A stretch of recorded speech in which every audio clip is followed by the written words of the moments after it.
Selamat malam sobat kawan horor, pecinta cerita horor dimanapun kalian berada. Kisah pengantar tidur malam ini Maman akan bercerita tentang kisah horor di desa Kondo Mayit dari akun Twitter Simple Man. Link Twitter beliau Maman cantumkan di deskripsi agar kalian bisa mengunjunginya secara langsung. Sebelum masuk ke ceritanya, jangan lupa pakai headset terbaik kalian agar pocong dan kuntilanak yang berada di luar tidak datang menemanimu, seperti di dalam kisah yang akan Maman bacakan.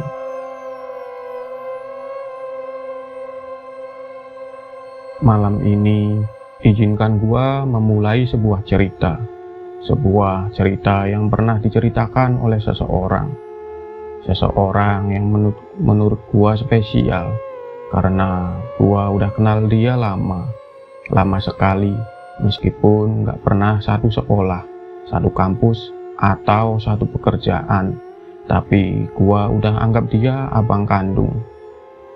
Udah lama seingat gua buat main ke kota pahlawan ini, salah satu kota yang jadi saksi perjuangan gua dulu buat nyari kerja serabutan. Dan hari ini gua balik lagi ke kota ini buat ketemu seseorang yang gak tahu kenapa selalu bikin gua kangen wejangan beliau. Namanya adalah Mas Damar. Ngomong soal Mas Damar, gua jadi ingat sebuah cerita di mana beliau menceritakan salah satu cerita pengalaman beliau yang menurut gua menarik. Terlepas dengan sebegitu ngerinya cerita itu, tetap saja cerita ini adalah cerita yang selalu gua ingat. Cerita tentang desa Kondo Mayit, desa edan, desa gila, kata Mas Damar. Matanya masih menatap ke sana kemari seolah peristiwa itu membekas di ingatannya. Gila gimana? Gua bertanya penasaran. Bagaimana nggak gila? Setiap hari selalu saja ada orang yang mati. Kalau tidak ada yang mati, katanya justru mengundang musibah. Percakapan kami sahut menyahut, membuat gua semakin penasaran sampai pandangan gua teralihkan ketika motor Honda RC hitam baru saja berhenti. Mas Erik, sosok yang juga gua kenal akrab, datang duduk dan memesan kopi di sini. Gua melihat Mas Damar, melihat Mas Erik. Rik, sini, ceritakan cerita kamu dan aku yang zaman masih kuliah, waktu kita nyasar di sebuah desa bernama Kondo Mayit. Wajah tenang Mas Erik tiba-tiba berubah, mengisyaratkan ketidakenakan, dan gua bisa menangkap raut ngeri itu dari alisnya. Masih diingat saja, sudah lupakan. Mendengar itu, gua pun langsung memohon. Sejujurnya, gua paling suka mendengar cerita-cerita seperti ini. Toh, gua udah gak asing lagi dengan hal-hal seperti ini. Awalnya, Mas Erik tampak ogah menceritakan, berbekal bujukan bahwa gua yang bakal bayarin kopi dan ditambah rokok untuk bercerita. Ini gua pun menyanggupin. Di sini, gua melihat Mas Erik menunjuk sesuatu, arah utara dari kota pahlawan ini. Gua mengernyitkan dahi. Nah, tahu daerah ini dan di utara gunung ini? Nama daerah dan nama gunung Maman samarkan. Gua mengangguk. Di sanalah desa itu berada, dan disinilah cerita ini dimulai. Dan Mas Damar baru saja ditunjuk untuk menjadi ketua Mapala periode tahun 2011 dan 2012 di Universitas bla bla bla, salah satu universitas yang cukup dikenal di kota ini. Menjabat menjadi ketua pada semester 6 bukanlah hal bijak, terlebih ketika ada agenda bahwa bulan Juli akan ada proyek untuk mendaki gunung puncak Mahameru, di mana 4 universitas bersama Mapala mereka akan bergabung. Disinilah Mas Damar membuat satu acara dadakan untuk mempersiapkan kesanggupan tim mereka pada bulan Juli. Tetapi tak satu pun anggota sanggup karena bertepatan dengan UTS. Karena minimnya persiapan, Mas Damar pun berinisiatif untuk melanjutkan agendanya, meski bila harus seorang diri. Mas Erik, ketua Mapala sebelumnya pun akhirnya ikut bergabung, karena toh ini untuk nama universitas mereka, dan disinilah mereka dapat satu tempat yang dirasa cocok. Alas, bla bla bla, salah satu tempat untuk melatih stamina karena medannya yang menanjak, dan juga tempat terbaik untuk mendapat momen di mana suhu tempat ini nyaris seperti suhu di puncak Mahameru. Sebelum Mas Damar dan Mas Erik tahu apa yang sudah menunggu mereka di sana, persiapan sudah dilakukan 1 minggu sebelumnya, mulai dari izin untuk mendaki sekaligus menyisir tempat yang akan dijadikan tujuan pendakian ini. Meski jalur yang akan dituju Mas Damar dan Mas Erik bukanlah jalur pendakian pada umumnya, namun Mas Damar meyakinkan Mas Erik, perjalanan 6 jam terasa singkat. Terlebih di hari yang semakin petang, Mas Damar masih memeriksa semuanya. Kompas yang selalu dibangga-banggakan pun tak luput dari genggaman. Mobil mereka berhenti di salah satu pos yang sudah tidak asing lagi bagi mereka. Anehnya, malam itu tidak ada satupun yang berjaga.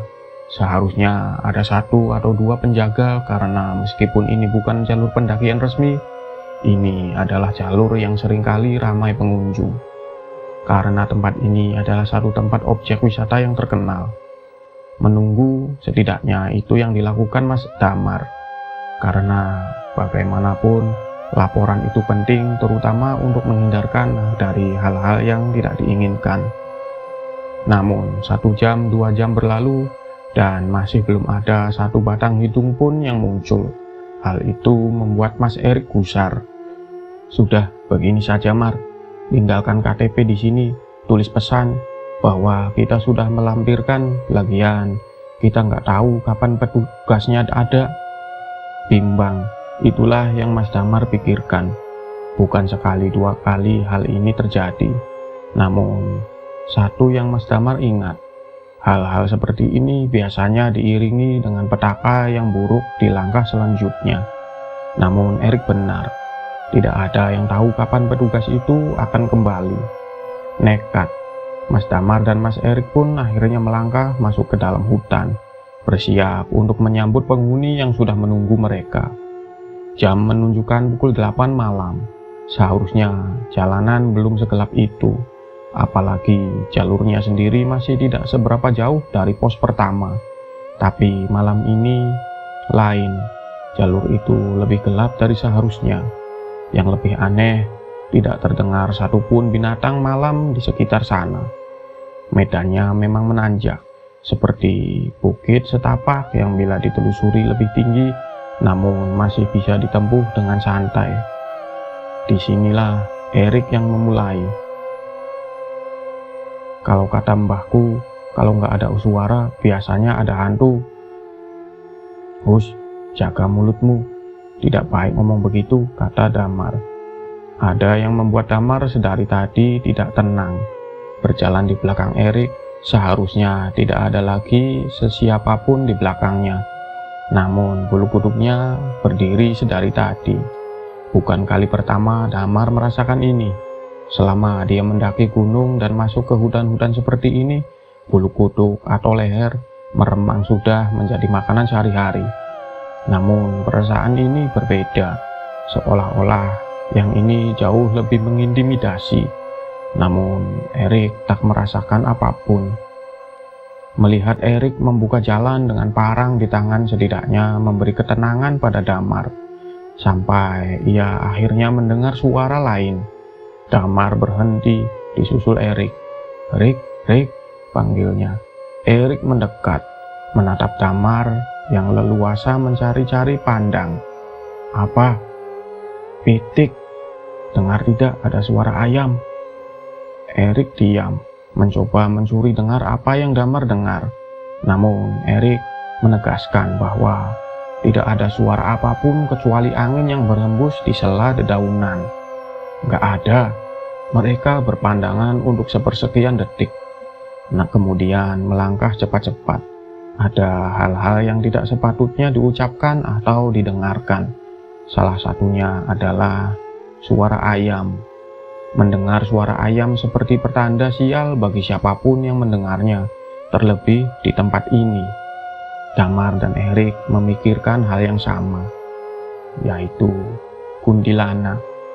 Meski kalimat itu tidak diucapkan, namun mereka sama-sama mengerti satu sama lain. Yang menjadi pertanyaan adalah suara ayam yang didengar Damar dan tidak didengar oleh Erik menegaskan sesuatu.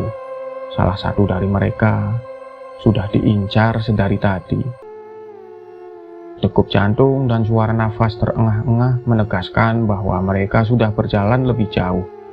Berpikir bahwa mereka sudah aman, Eriklah yang kemudian mengatakan, "Sialan, bau bunga sembojo." Mereka bertukar tatap. Tidak ada yang tidak mengerti Erik seperti Damar. Umpatan atau kalimat tidak pantasnya biasanya menegaskan perasaan ketakutan. Dan itu cara Erik untuk menekannya. Namun terkadang Damar merasa hal itu bisa mendatangkan hal yang sebaliknya. Kadang dunia mereka menangkap pesan berbeda. Benar saja, suara ayam, bebauan bunga, kemudian berujung pada sosok di balik semak belukar. Eriklah yang pertama tahu. Namun, keinginan untuk memanggil Damar yang izin untuk membuang air kecil mendatangkan rasa penasaran yang besar. Erik mengintip sosok asing itu. Sosoknya tinggi, setinggi Erik. Ia berdiri di bawah pohon rindang, berdiri begitu saja, mengenakan baju yang terlihat seperti kain. Warnanya mencolok dengan kegelapan hutan, putih. Erik terus melihat, tatapannya terkunci kepada kepalanya yang sedari tadi bergedek ke kiri dan ke kanan. Setelah beberapa saat, barulah Erik mengerti kepalanya tergedek bukan karena tanpa sebab, melainkan tepat di lehernya. Rupanya menahan berat kepalanya, apalagi bila lehernya patah. Saat itu Erik sadar, sedari tadi ia melihat sosok kuntilanak yang sering ia dengar ada di hutan. Memang sering terdengar kabar bahwa penghuni atau kasarnya penunggu-penunggu di dalam hutan adalah korban-korban kecelakaan atau bencana-bencana yang tidak umum. Kini setelah melihatnya dengan mata kepala sendiri, Erik akhirnya tahu bahwa mereka memang nyata. Damar sudah kembali, mereka pun melanjutkan perjalanan. Rencananya sendiri, mereka harus sudah menempuh setengah dari jalur pendakian, yang menurut Damar, bila dilihat dari lama jam mereka berjalan, tidak jauh lagi. Erik lebih sering diam. Hal ini membuat Damar penasaran. Asap rokok mencoba mencairkan suasana, namun Erik lebih memilih diam. Sesekali dia mencuri pandang ke belakang yang jelas-jelas tidak ada siapapun kecuali Damar. "Ada apa, Rik?" "Nggak ada." Damar tahu Erik sedang berbohong. Barulah ketika sampai di tanah lapang, yang artinya pos kedua atau tempat yang biasa digunakan sebagai penakaran satwa sudah dekat, Erik baru membuka suara. "Ada kuntilanak, Dam." Kaget, namun Damar tidak mencoba menanggapi. Ia hanya melihat Erik lebih pucat. Seteguk air dalam botol setidaknya mampu menenangkan Erik. Setelah dirasa cukup dan Erik menjadi lebih tenang, seusai cerita bagaimana ia melihat makhluk itu. Damar yang sekarang memimpin. Disinilah keanehan itu terjadi. Pos yang seharusnya tidak jauh dari tanah lapang tidak ada. Hampir 2 jam Damar dan Erik hanya berada di area itu saja. Hal ini membuat mereka akhirnya berpikir buat menginap di sana. Terlepas dari apa yang mereka alami malam ini, mereka memutuskan pasrah. Sampai terdengar suara langkah kaki menghentak, dan sontak mereka terjaga. Diikutilah suara ramai itu. Di sanalah Erik dan Damar melihatnya. Orang-orang berjalan berjejeran, seolah ada sesuatu yang sedang mereka kerjakan. Sampai mata Erik dan Damar tertuju pada barisan paling depan. Di sanalah mereka baru sadar ada perkuburan mayit. Untuk apa orang-orang menguburkan jenazah pada malam buta seperti ini? Setidaknya itu yang Damar dan Erik pertama pikirkan, sampai baru mereka sadar bagaimana mungkin ada penguburan jenazah di tengah hutan.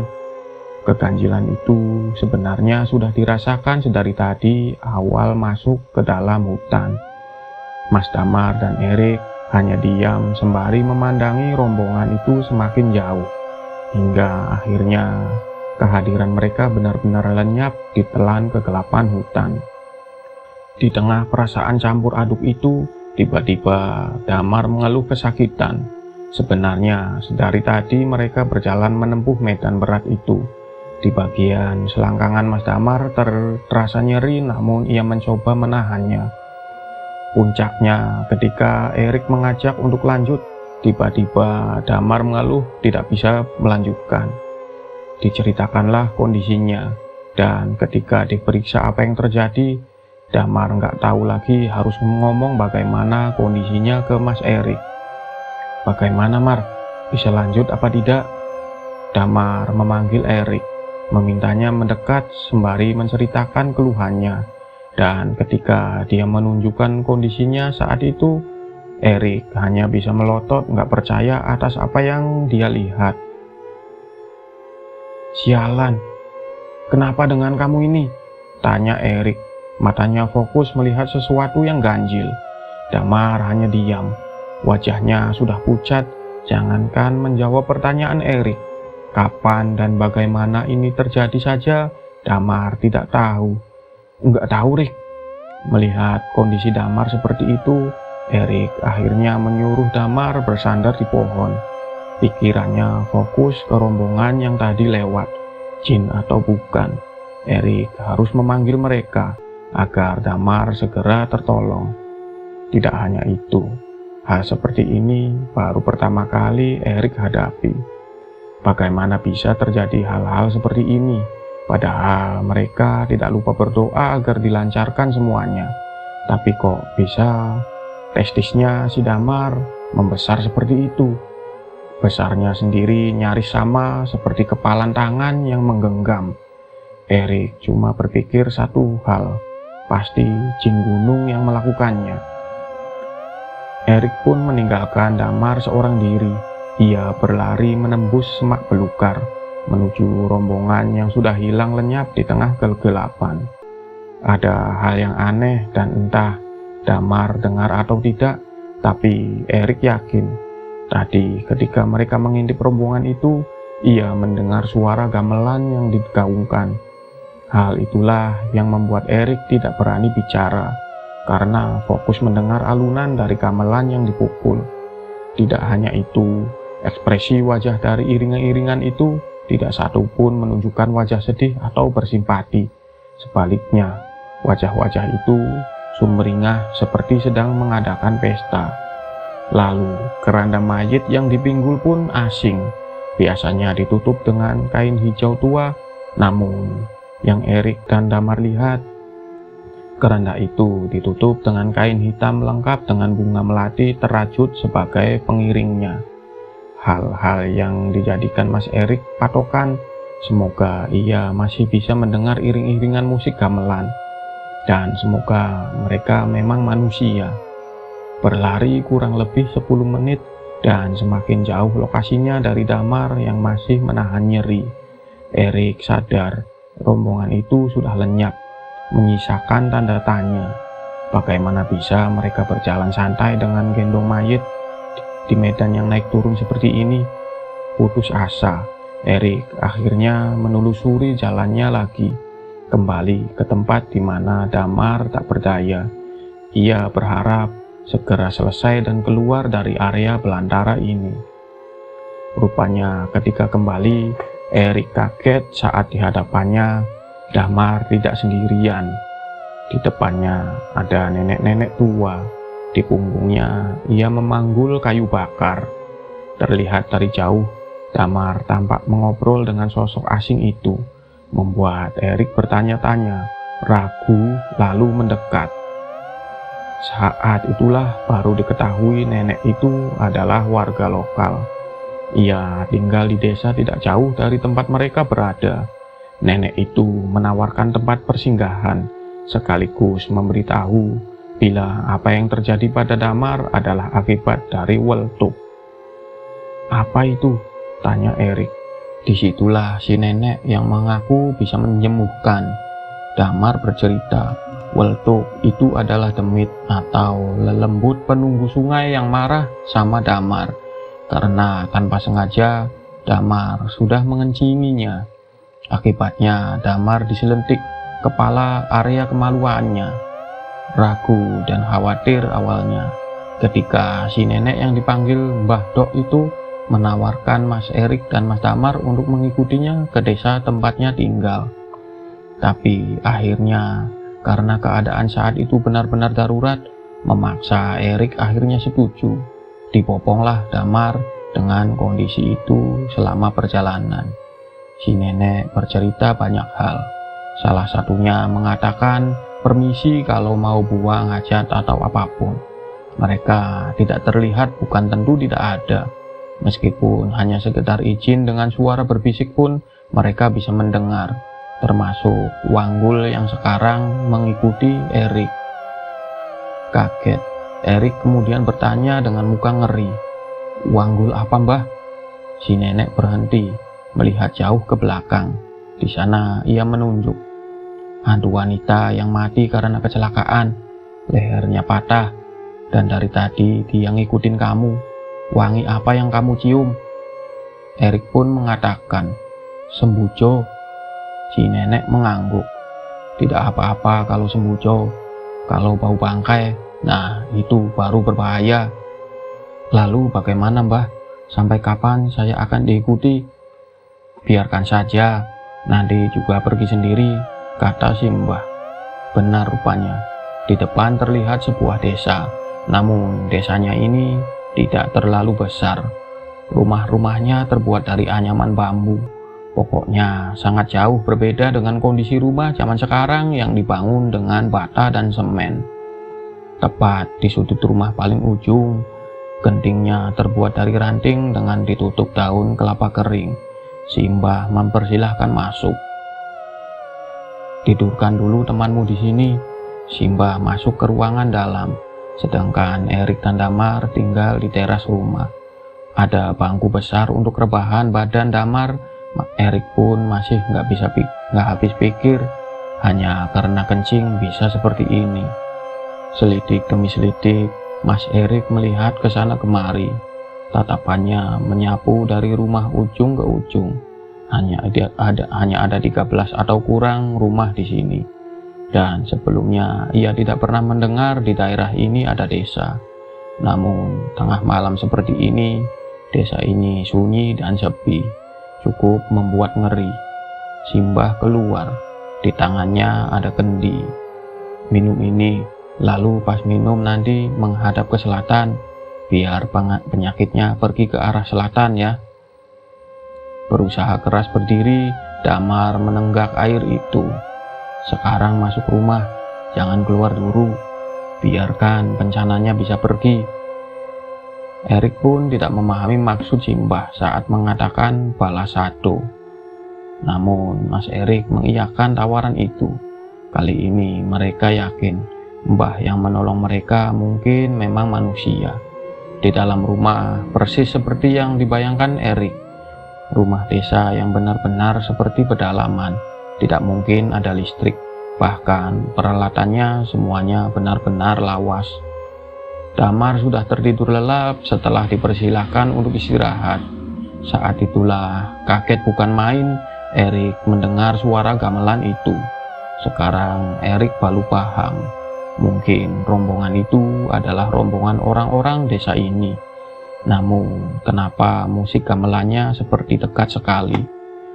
Simbah menuju ke pintu dan membukanya. Tepat di depannya ada anak kecil, wajahnya pucat, dan ekspresinya tidak menyenangkan. Semakin dipandang, membuat hati Erik jadi gelisah sendiri. Simbah tampak mengobrol lama, mencoba mencuri dengar. Erik hanya mendengar kalimat patah-patah. Kalimat yang didengar Mas Erik hanya giliran, mati, saudara, ilmu.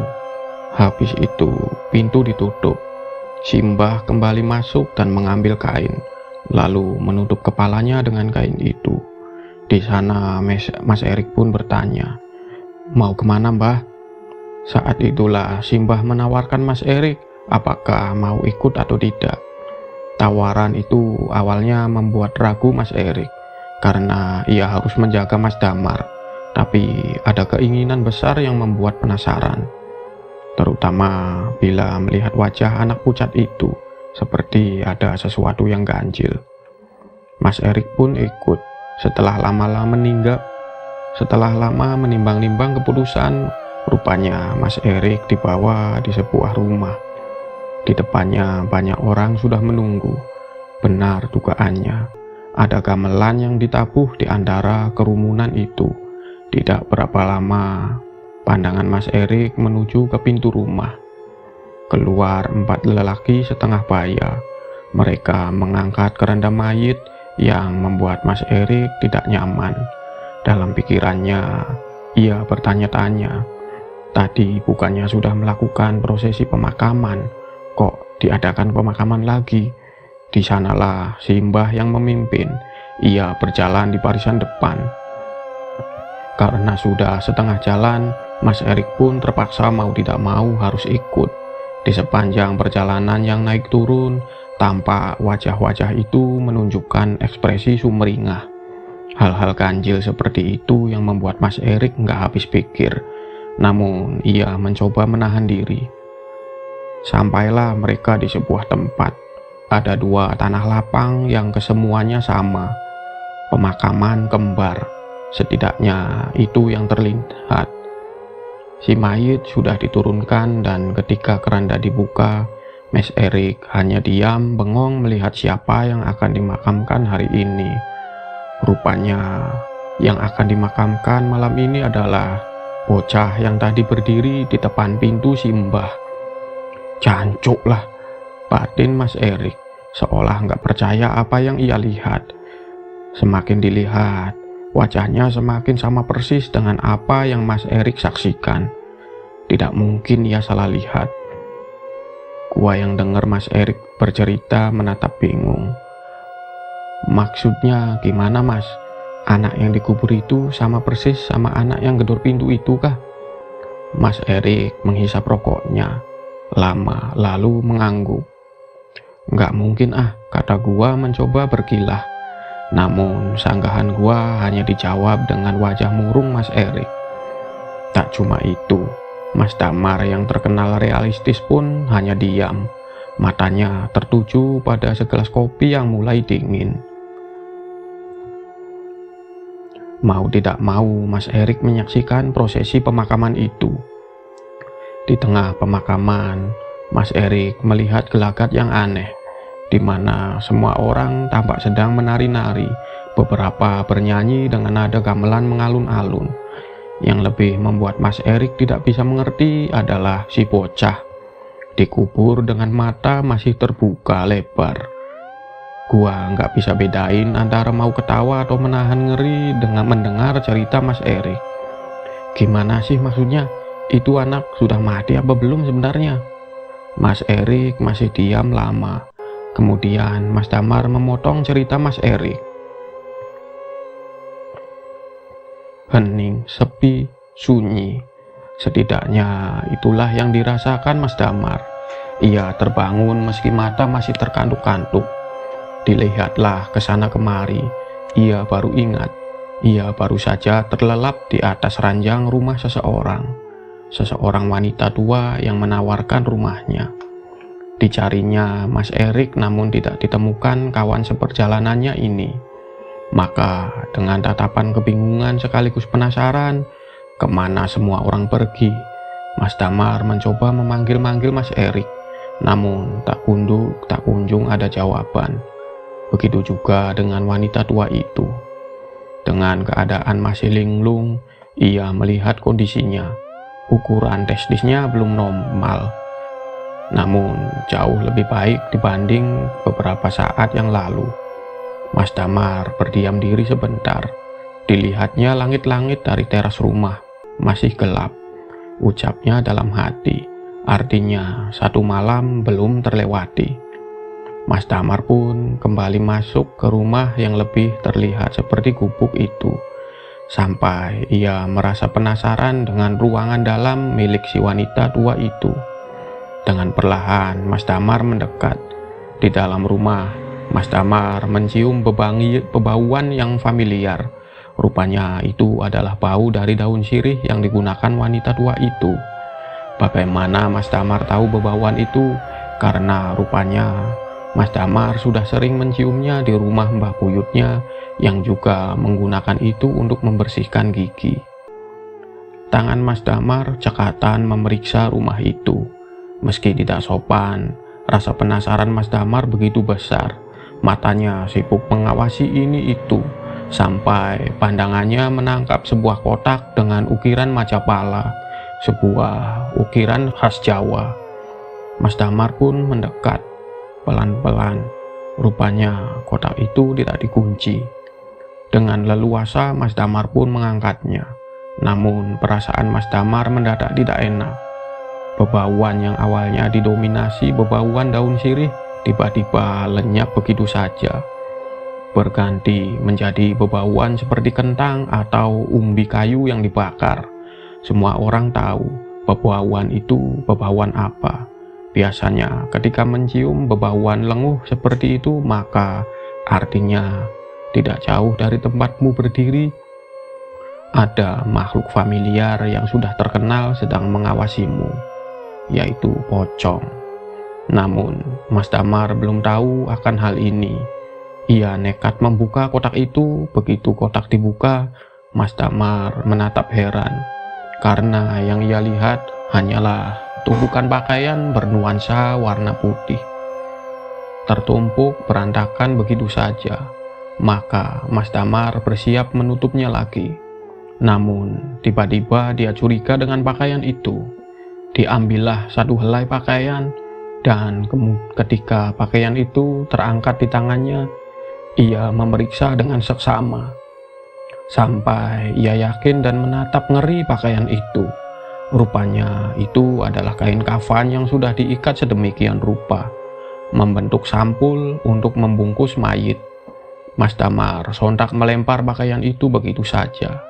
Tiba-tiba ketika Mas Damar bersiap untuk pergi dari tempat itu, matanya tercekat menatap sosok yang berdiri tepat di depannya. Matanya hitam dan wujudnya sangat mengerikan. Kini ada sosok pocong tengah berdiri tepat di depannya. Ingin segera pergi, namun kaki Mas Damar malah kaku tak mau digerakkan. Sementara pocong masih berdiri memandanginya. Bila ada satu permintaan yang bisa Mas Damar minta, mungkin ia akan meminta untuk jatuh pingsan. Sungguh peristiwa itu benar-benar peristiwa tak terlupakan.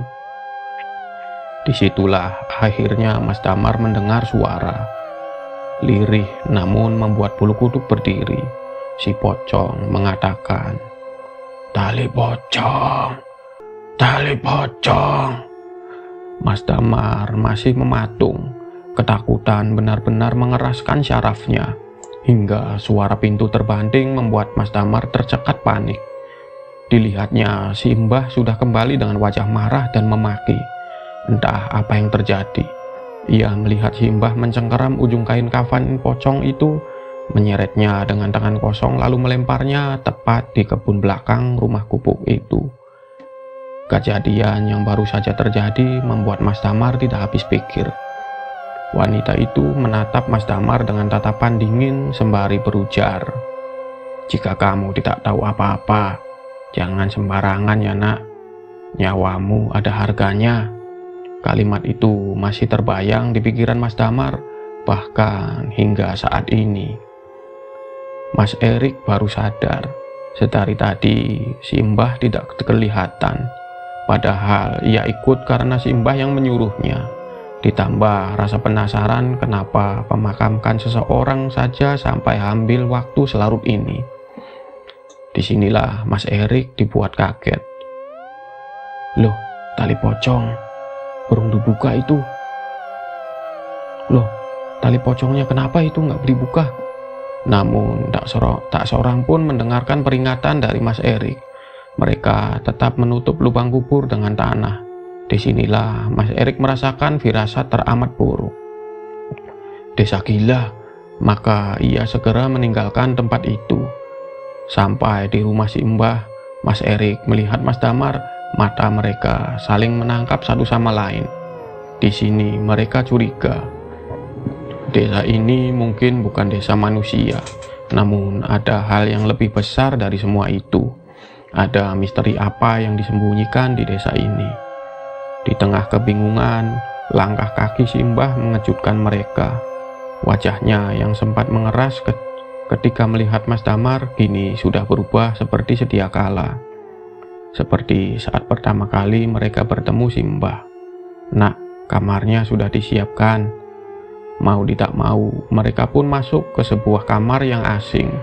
Tidak ada hal yang menarik selain ranjang dengan alas tikar anyaman sebagai alasnya. Namun mereka sepakat keganjilan semua peristiwa ini seperti mengerucut pada sesuatu. Namun belum ada yang berani menarik kesimpulan. Sampai di tengah keheningan, ketika mereka sudah saling merebahkan tubuh untuk sekedar membuang lelah, terdengar suara yang tidak asing lagi di telinga mereka. Suaranya riuh, namun sangat tipis, seperti dari tempat yang jauh. Itu adalah suara pitik atau ayam yang pernah terdengar. Mas Eriklah yang pertama bangun. Ia melihat ke sana kemari untuk memastikan sesuatu sampai. Mas Erik akhirnya menggoyangkan badan Mas Damar. Ia baru sadar, wajah Mas Damar terlihat pucat pasi, seperti menyembunyikan sesuatu. Mar, dengar apa tidak? Mas Damar masih diam, mencerna setiap kalimat Mas Erik, sampai akhirnya ia mengatakan, Rik, kamu percaya nggak sama pocong? Kalimat itu mengingatkan Mas Erik dengan peristiwa yang baru saja ia alami. Matanya menatap tajam Mas Damar. Ia tidak tahu harus menceritakannya dari mana. Aku pernah dengar, katanya kalau dengar suara ayam, artinya ada pocong di dekat sini. Mar, akhirnya Mas Erik menceritakan kejadian yang menimpanya. Desa ini nggak beres. Ayo pergi saja. Testismu sudah nggak apa-apa kan? Mendengar itu, Mas Damar kemudian juga mengatakannya. Rik, sepertinya si Mbah. Belum selesai melanjutkan kalimat itu, tiba-tiba mata Mas Damar menatap ke jendela kamar yang hanya tertutup gorden. Di sana ia melihat wajah mengintip. Rik, ayo kita pergi saja dari sini. Ada apa? Cek jendela, di jendela. Mas Damar menunjuk ke arah jendela. Di jendela ada wajah si Mbah. Kaget, saat itu juga Mas Erik langsung mengemasi barang bawaannya. Diikuti Mas Damar, mereka bergegas keluar dari rumah itu. Namun baru saja membuka pintu kamar, di depannya si Mbah berdiri. Wajahnya menatap Mas Damar dan Mas Erik bergantian. Mau kemana, nak? Mas Damarlah yang pertama maju. Mbah, mohon maaf, kami mau pulang. Pulang kemana? Ke rumah saya sendiri, Mbah. Si Mbah awalnya hanya berdiri, namun perlahan-lahan tubuhnya tertekuk, lalu membungkuk menatap mereka dengan senyuman paling mengerikan yang pernah Mas Erik dan Mas Damar lihat seumur hidup. Penyakitmu sudah sembuh kah, nak? Mas Damar terdiam lama. Di sini Mas Erik yang kemudian maju. Sebenarnya Anda itu siapa? Saat itulah senyuman buruk rupa itu menjelma menjadi suara tawa yang membuat Mas Erik dan Mas Damar menggigil karena ngeri. Bulu kuduk mereka berdiri dan dada mereka berdetak tanpa henti. "Desa Perenggut Nyawa," kata Simbah dengan langkah tertatih mendekati Mas Erik dan Mas Damar yang beringsut mundur. "Siapa yang sudah masuk ke desa ini tidak akan bisa keluar. Nurut saja sama ucapan saya." Di tengah keheningan itu, suara ayam yang lirih itu terdengar semakin sering. "Kalian mendengar suara itu, Nak? Tahu artinya?" Mas Erik dan Mas Damar masih menjaga jarak dari langkah Simbah. "Pocong." Setelah mengatakan itu, seolah ada sesuatu yang membuat perasaan Mas Erik dan Mas Damar tidak enak. Benar saja, tidak ada angin, tidak ada hujan. Tiba-tiba terdengar suara pintu dibanting dengan sangat keras. Masalahnya adalah setelah suara bantingan itu, gubuk yang terbuat dari bambu itu serempak terdengar suara gebrakan di semua sisi. Si Mbah tertawa semakin keras. Nyali Mas Erik dan Mas Damar benar-benar dipaksa sampai ke titik frustasi karena tidak ada yang bisa ia lakukan, seolah-olah kejadian ini seperti mimpi belaka. Suara-suara itu mengisyaratkan satu hal: di sekeliling rumah pasti ada sesuatu. Simbah yang awalnya membungkuk kemudian mulai terjerembab di tanah. Dengan mata mendelik melotot ke arah Mas Erik dan Mas Damar, Simbah mulai merangkak. Kedua kaki Simbah seperti lumpuh. Ia merangkak hanya menggunakan tangan. Dengan bibir yang komat-kamit entah apa yang dia ucapkan. Simbah terus mendekat. Mas Damar sudah mulai melantunkan doa, meminta agar sesiapapun bisa menolongnya. Mas Erik hanya terdiam sembari meracau, "Jancuk, jancuk."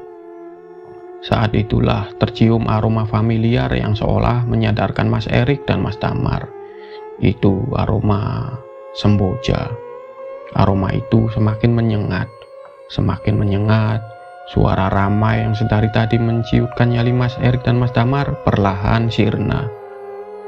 "Di belakang ada pintu, Rik," teriak Mas Damar. Mereka bergegas lari, dan Simbah masih berusaha mengejar.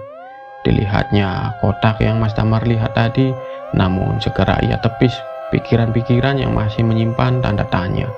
Apa maksud dari kain kafan itu? Yang ia lihat pertama dari halaman belakang rumah adalah berpetak-petak tanaman singkong. Aroma semboja tercium menyengat. Anehnya, hanya Mas Erik yang menciumnya. "Ikut aku, Mar." Entah terjepit atau apa, Mas Erik merasa aroma ini seperti memberinya jalan.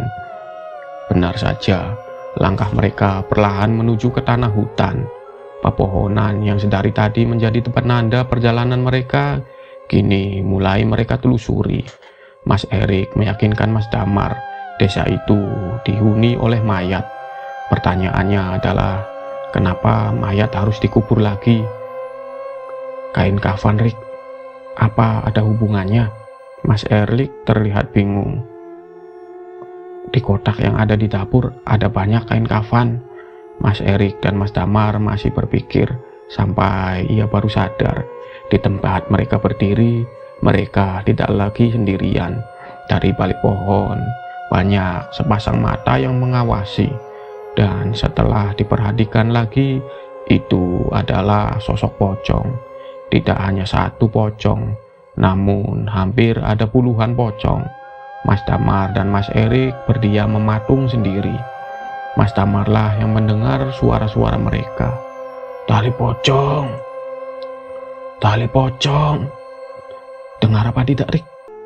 "Dengar apa?" "Tali mayit."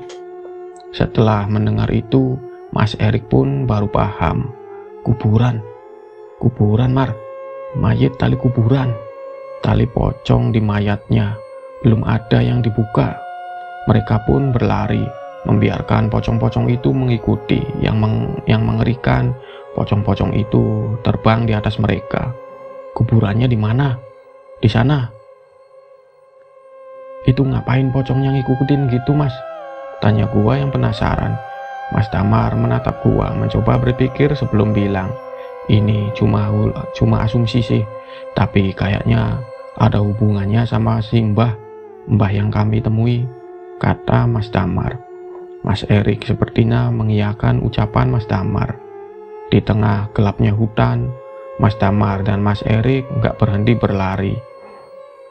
Alasannya, manusia normal mana yang nggak ketakutan diikuti hampir selusin atau lebih kain kafan terbang ke kiri dan kanan sembari mendengar mereka mengatakan tali pocong di sepanjang perjalanan. Setelah menembus rimbun semak belukar dan naik turun di tanah menanjak, Mas Erik menunjukkan sebuah gubuk satu-satunya.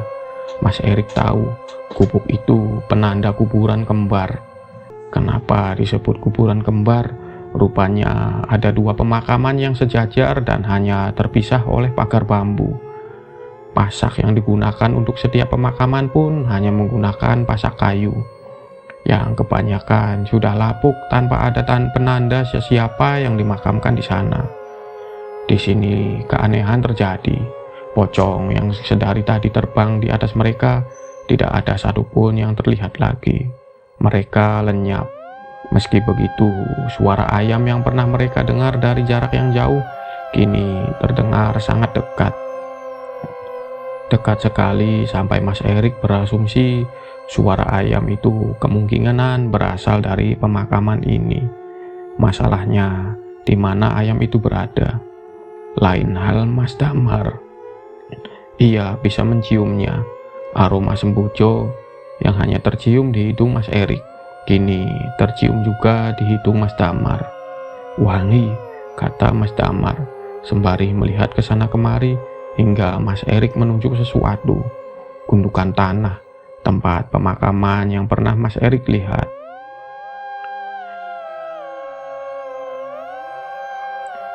Di sana mayat yang dikubur. Semakin dekat, suara ayam terdengar semakin jelas. Dan benar saja, dari jauh terlihat seseorang sedang menggaruk-garuk tanah. Di sekitarnya banyak dikelilingi ayam berwarna hitam legam. Ayam cemani, kata Mas Erik. Mereka melihat dari jauh apa yang siluet asing itu lakukan. Asu, teriak Mas Erik saat siluet itu melihatnya. Lah, ikulah, itu si Mbah, katanya. Bukan takut lagi, tapi Mas Erik langsung lari, meninggalkan Mas Damar yang baru sadar yang diikatakan Mas Erik benar sekali. Si Mbah yang sedari tadi tersaruk-saruk mengejar mereka. Di tengah kepanikan itulah aroma semboja yang misterius itu tercium lagi, lebih kuat, dan mereka berdua bisa menciumnya sangat jelas. Jancuk, ada apa sih dengan hutan ini? Disitulah, entah karena kepepet atau apa, mereka malah mendekat ke sumber aroma semboja itu, yang padahal mereka berdua tahu bahwa itu adalah aroma dari Wanggul. Namun, setidaknya aroma itu benar-benar membawa mereka ke jalan yang tidak asing lagi. Mas Damar yang mengikuti Mas Erik dari belakang hanya mendengar sekelebat suara. Suara meraung, keras sekali seperti suara macan. Tanpa memperdulikan apapun dan bagaimanapun, tiba-tiba mereka sudah sampai di tempat yang mereka cari selama ini. Pos kedua. Di sana mereka bisa melihat pagar besi, tempat di mana Jagarsatwa beroperasi. Dengan keringat dingin mereka mendekat. Ada sumber cahaya dari dalam. Digedorlah pintu dan keluar pemuda setengah baya, memandang mereka dengan tatapan curiga. Kalian yang ninggalin KTP di pos 1 ya? Mereka mengangguk. Saat itu juga si petugas melapor. Tidak ada yang tahu satupun dari mereka bila bukan karena si petugas yang mengatakan sudah 2 hari sejak pencarian mereka dimulai. Bodoh, kalau mau naik pegunungan, kenapa lewat sini? Kan bisa lewat. Sudah 2 jam mereka diceramahi oleh pemuda parubaya itu. Wajahnya tampak sangar seperti sudah lama menahan luapan amarah. Mas Erik dan Mas Damar hanya diam mengangguk, pasrah bingung, tidak tahu harus mengatakan apa. Setelah beberapa saat, barulah terdengar suara motor mendekat, dan yang masuk kemudian adalah seorang pria yang mungkin 10 tahun lebih tua. Ia mengenakan kaos kutang dengan sarung dililitkan di tubuhnya. Wajahnya tidak kalah sangar. Ia menatap Mas Erik dan Mas Damar. Kalimat pertama yang ia ucapkan bukan luapan amarah seperti penjaga di pos 2, tapi hanya pertanyaan yang membuat Mas Damar dan Mas Erik diam lama. "Masih hidup ya kalian ini?" Ia menekuk kopi di meja, kemudian duduk bersila di depan mereka. "Sudah, ceritakan saja. Kemana kalian selama 2 hari ini?" "Ada desa ya Pak di sini." Terlihat dua penjaga itu saling melihat satu sama lain. "Ada," kata si bapak. Si bapak terdiam lama, sementara penjaga yang lebih muda tampak bingung. Sembari berbisik ia bertanya, "Di mana ada desa Pak? Kalau di sini villa mah banyak," kata si penjaga yang lebih muda.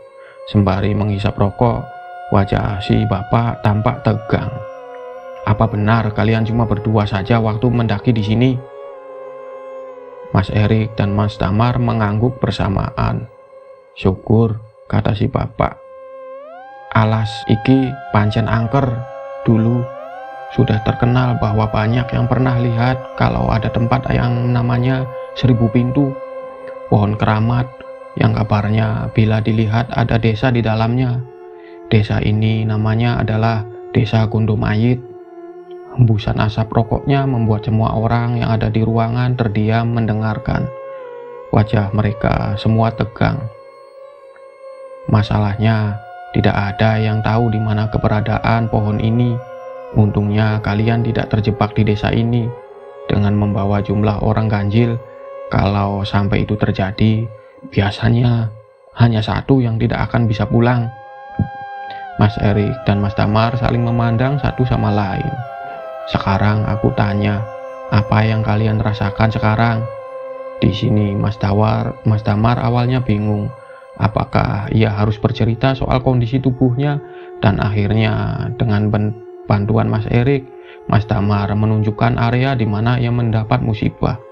Si bapak hanya diam, tampak tidak terkejut sama sekali, seperti pernah melihat ini sebelumnya. Si bapak menginstruksikan agar Mas Damar tidur telentang, sementara jari-jari kakinya ditarik satu persatu. Kurang lebih hampir setengah jam si bapak ini memijat kaki Mas Damar. Ajaibnya, testisnya yang membesar perlahan kembali normal. "Besok-besok jangan kencing sembarangan lagi ya." Setelah percakapan itu, Mas Damar dan Mas Erik berpamitan pulang. Saat fajar mulai menyingsing, Mas Damar yang pertama pergi. Ketika Mas Erik akan beranjak, ia kembali menemui si bapak, bertanya dengan wajah penasaran. "Pak, saya mau tanya sekali lagi. Ada wanita tua yang sempat mengejar saya dan teman saya. Itu siapa ya?" Wajah bapak tampak berpikir, kemudian berucap, "Sarti." "Sarti," kata Erik mengulangi. "Sampean tahu kalau pocong itu sebenarnya bisa diikat sama ilmu hitam. Nah, Sarti itu hanya sebuah gelar. Pocong bisa dikirim untuk mencelakai siapapun, bisa digunakan untuk mengganggu bisnis orang. Nah, desa itu dimiliki oleh Simbah ini."